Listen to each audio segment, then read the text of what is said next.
बोलो शंकर भगवान की जय। रिद्धि सिद्धि दाता गणेश की जय होवे। सभी हनुमंत प्रेमियों को भगवान शंकर भक्तों को, शिव भक्तों को मंजू पंत का अपने चैनल से स्वागत है। आइए शिव पुराण शुरू करने से पूर्व सभी देवी देवताओं का आवाहन करें।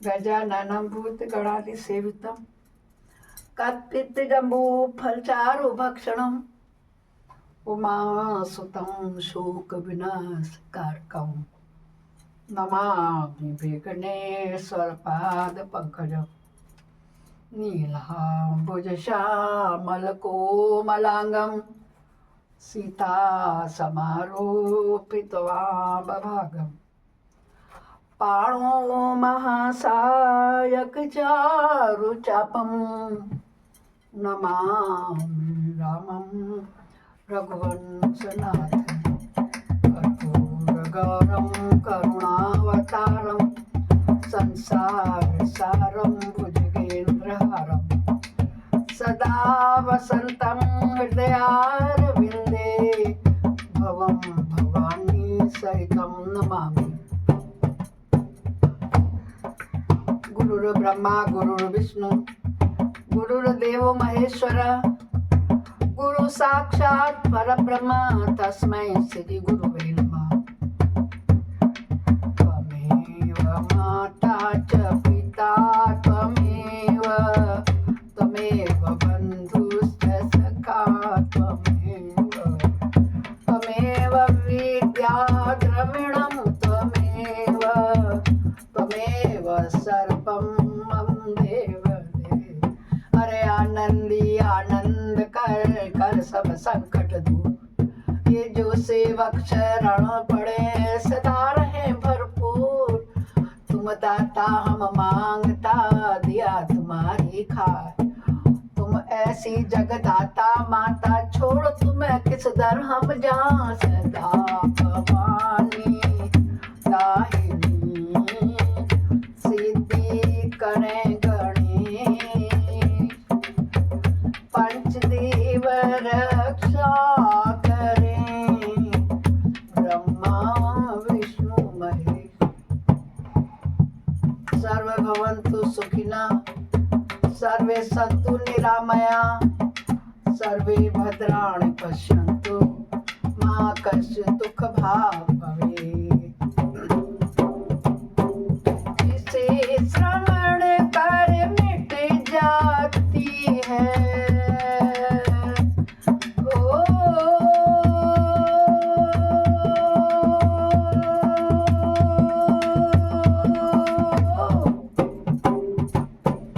जिसे श्रवण कर मिट जाती है जन्म जन्म की व्यथा। यही है शिव शंकर की कथा, यही है भोले बाबा की कथा, यही है शिव शंकर की कथा, यही है भोले बाबा की कथा। ओम नमः शिवाय ओम नमः शिवाय ओम नमः शिवाय ओम नमः शिवाय ओम नमः शिवाय ओम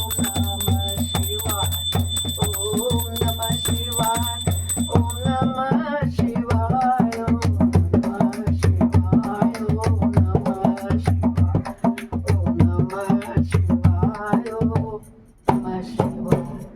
आओ भक्तों, शिव पुराण की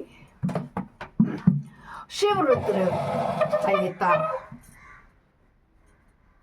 खंड में कल हमने आपको 32वां अध्याय सुनाया था। आज हम उसके आगे प्रवेश करते हैं। आज हम आपको थोड़ा 33, 34, 35, 36, 37 एंड 38वें अध्याय में क्या क्या देखिए, शिव जी के किरात अवतार जानने प्रसंग में श्री कृष्ण द्वारा द्वैतवन में दुर्वासा के शाप से पांडवों की रक्षा करना, व्यास जी का अर्जुन को शक्र विद्या और पार्थिव पूजन की विधि बताकर तप के लिए संपत्ति देना, अर्जुन का इंद्रकील पर्वत पर तप और इंद्र का आगमन, अर्जुन को वरदान, अर्जुन का शिव जी के उद्देश्य से पुनः तप में प्रवृत्त होना, इतने प्रसंग सुनाऊंगी मैं बड़े श्रद्धा और भक्ति से। प्लीज कृपया, भोले बाबा थोड़ी सी भक्ति चाहते, कुछ नहीं चाहते। तदंतर पार्वती के विवाह प्रसंग में जटिल नर्तक और द्विज अवतारों को फिर अश्वत्थामा अवतार की बात कहकर नंदीश्वर जी आके कहते हैं, हे बुद्धिमान सनत कुमार जी, अब तुम पिनाकधारी भगवान शिव के किरात नामक अवतार का वर्णन सुनो। उस अवतार में उन्होंने मूक नामक दैत्य का वध और प्रसन्न होकर अर्जुन को वर प्रदान किया था। जब सुयोधन ने महाबली पांडवों को जुए में जीत लिया, तब वे सती साध्वी द्रौपदी के साथ दैत्य में चले गए। वहीं वे पांडव सूर्य द्वारा दी हुई बटलोई का आश्रय लेकर सुखपूर्वक अपना समय निकालने लगे। प्रियवर, उसी समय सुयोधन ने आदरपूर्वक मुनिवर दुर्वासा को छल करके प्रयोजन से पांडवों के निकट जाने के लिए प्रेरित किया। तब महर्षि दुर्वासा अपने 10,000 शिष्यों के साथ आनंद पूर्वक वहां गए और पांडवों से मनोनुकूल भोजन की याचना की। सबको पता है ये कहानी। द्रौपदी का भड्डू, कुंती का भड्डू कहते हैं ना, कुंती का भड्डू जो श्री कृष्ण ने दिया था, वो कथा यहाँ पर आ रही है। भोजन की याचना की, तब उन सभी पांडवों ने उनकी प्रार्थना स्वीकार करके दुर्वासा आदि तपस्वी मुनियों को स्नान करने के लिए भेजा। मुनीश्वर, इधर अन्ना भाव के कारण वे सभी पांडव बड़े संकट में पड़ गए और मनी मन प्राण त्याग देने का विचार करने लगे। तब द्रौपदी ने श्री कृष्ण का स्मरण किया। वे तत्काल ही वहां आ पहुंचे और शाक के पत्ते का भोग लगाकर उन सभी तपस्वियों को तृप्त कर दिया। बोलो श्री कृष्ण चंद्र भगवान की जय होवे। इस प्रकार श्री कृष्ण की कृपा से उस समय पांडव संकट से मुक्त हो गए। तदंतर भगवान श्री कृष्ण ने पांडवों को शिव जी की आराधना करने की सम्मति थी। फिर व्यास जी ने भी आकर उन्हें शंकर के समाराधना के आदेश देते हुए कहा, शिव जी संपूर्ण दुखों का विनाश करने वाले हैं। वे भक्ति करने से थोड़े ही समय में प्रसन्न हो जाते हैं, इसलिए सभी लोगों का शंकर जी की सेवा करनी चाहिए। वे महेश्वर प्रसन्न होने पर भक्तों की सारी अभिलाषाएं पूर्ण कर देते हैं, यहाँ तक कि वे इस लोक में सारा भोग और परलोक में मोक्ष तक दे डालते हैं। यह बिल्कुल निश्चित बात है। इसलिए मुक्ति रूप फल की कामना करने वाले मनुष्य का सदा शंभु की सेवा करनी चाहिए, क्योंकि भगवान शंकर साक्षात परम पुरुष, दुष्टों के संहारक और सत्पुरुषों के आश्रय स्वरूप है। अब अर्जुन पहले दृढ़ता पूर्वक शक्र विद्या का जप करें, तब इंद्र पहले परीक्षा लेंगे, फिर पीछे संतुष्ट हो जाएंगे। प्रसन्न होने पर वे सर्वदा विघ्नों का नाश करते रहेंगे और फिर शिव जी का श्रेष्ठ मंत्र प्रदान करेंगे। नंदीश्वर कहते हैं, हे मुने, इतना कहकर व्यास जी अर्जुन को बुलाकर उन्हें शक्र विद्या का उपदेश देने का उद्यत हुए। तब तीक्ष्ण बुद्धि अर्जुन ने स्नान करके पूर्व मुख बैठ करके उस विद्या को ग्रहण किया। फिर उदार बुद्धि मुनिवर व्यास जी ने अर्जुन को पार्थिव लिंग के पूजन का विधान बतलाया और उनसे कहा, हे व्यास जी बोले, हे पार्थ, अब तुम यहाँ से परम रमणी इंद्रकील पर्वत पर जाओ और वहाँ जाह्नवी के तट पर बैठकर सम्यक रूप से तपस्या करो। यह विद्या अदृश्य रूप से सदा तुम्हारा हित करती रहेगी। अर्जुन को ऐसा आशीर्वाद देकर व्यास जी पांडवों से कहने लगे, नृपश्रेष्ठों, तुम सब लोग धर्म पर दृढ़ बने रहो, इससे तुम्हें सर्वदा श्रेष्ठ सिद्धि प्राप्त होगी। इसमें अन्यथा विचार करने की आवश्यकता है ही नहीं। नंदीश्वर कहते हैं, हे मुने, इस प्रकार मुनिवर व्यास उन पांडवों का आशीर्वाद दे शिव जी के चरण कमलों का स्मरण करते हुए तुरंत ही अंतर ध्यान हो गए। बोलो शंकर भगवान की जय। उधर शिव मंत्र के धारण करने से अर्जुन में भी अनुपम तेज व्याप्त हो गया। वे उस समय उद्दीप्त हो उठे। अर्जुन को देखकर सभी पांडवों को निश्चय हो गया कि अवश्य ही हमारी विजय होगी, क्योंकि अर्जुन में विपुल तेज उत्पन्न हो गया है। तब उन्होंने अर्जुन से कहा, व्यास जी के कथन से ऐसा प्रतीत होता है कि इस कार्य को केवल तुम ही कर सकते हो, या दूसरे के द्वारा कभी भी सिद्ध नहीं हो सकता है। अतः जाओ और हम लोगों का जीवन सफल बनाओ। तब अर्जुन ने चारों भाइयों और द्रौपदी से अनुमति मांगी। उन लोगों को अर्जुन के विछोह का दुख तो हुआ, पर कार्य की महत्ता देखकर सबने अनुमति दे दी। फिर तो अर्जुन मन ही मन प्रसन्न हुए और उस समय उत्तम पर्वत इंद्रकील को चले गए। वहां पहुंचकर वे गंगा जी के समीप एक मनोरम स्थान पर, जो स्वर्ग से भी उत्तम और अशोक वन से सुशोभित था, वहां ठहर गए। वहां उन्होंने स्नान करके गुरुवर को प्रणाम किया, नमस्कार किया और जैसा उनका उपदेश मिला था उसी के अनुसार स्वयं ही अपना वेश बना लिया। फिर मन ही मन इंद्रियों का अपकर्ष करके वे आसन लगाकर बैठ गए। इंद्रियों का अपकर्ष करना यानी कि इंद्रियों के बस में न होना। वे तीनों समय स्नान करके अनेक प्रकार से बारंबार शिव जी की पूजा करते और उपासना में तत्पर हो गए। तब अर्जुन के शिरोभाग से तेज की ज्वाला निकलने लगी। उसे देख करके इंद्र गुप्तचर भयभीत हो गए। वे सोचने लगे ये यहाँ कब आ गए। पुनः उन्होंने ऐसा विचार किया कि यह घटना इंद्र को बतला देनी चाहिए। ऐसा सोचकर वे तत्काल ही इंद्र के समीप गए। गुप्तचरों ने कहा, हे देवेश, वन में एक पुरुष तप कर रहा है, परंतु हमें पता नहीं कि वह देवता है, ऋषि है, सूर्य है अथवा अग्नि है। उसी के तेज से संतप्त होकर हम आपके सन्निकट आए हैं। हमने उसका चरित्र भी आपसे निवेदित कर दिया है। अब आप जैसा उचित समझे वैसा ही करें। नंदीश्वर जी कहते हैं, हे मुने, उन गुप्तचरों के यों कहने पर इंद्र को अपने पुत्र अर्जुन का सारा मनोरथ ज्ञात हो गया।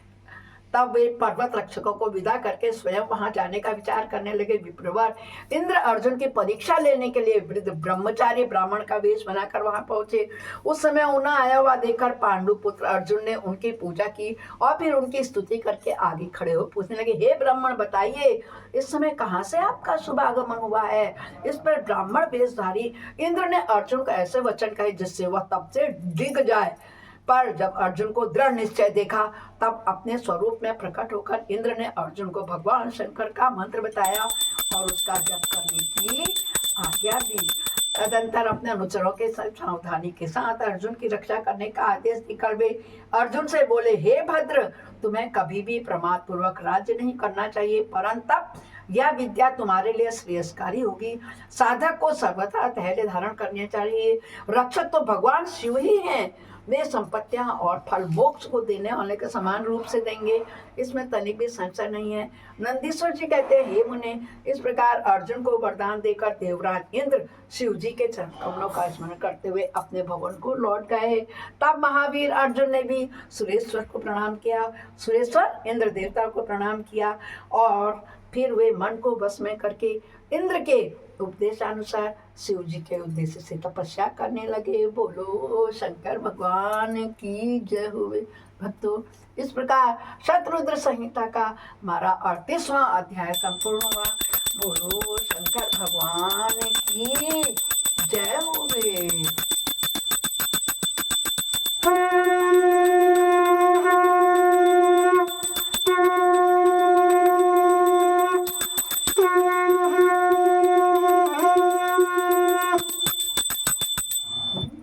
अपराध सहस्राणि क्रियन्ते अनिशम्य दास्वामिति माम त्वां क्षम्यस्व परमेश्वरी। आवाहनम न जानामि विसर्जनम पूजाम च न जानामि क्षम्यतां परमेश्वरी। मंत्रहीनम क्रियाहीनम भक्तिहीनम श्रेयस्कर यद पूजितम मया देव परिपूर्णम तदस्मि। हे शंकर भगवान, आपकी जय होवे, जय होवे, जय हो, जय हो।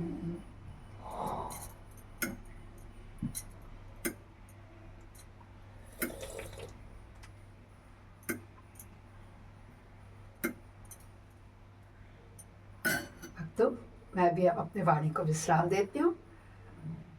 प्लीज इस कथा को सुनिए और किसी एक को प्रतिदिन के बाद शेयर जरूर करें और इसमें हर हर हर महादेव लिखना ना भूलें। हर हर महादेव। सभी का दिवस शुभ हो। हर हर महादेव।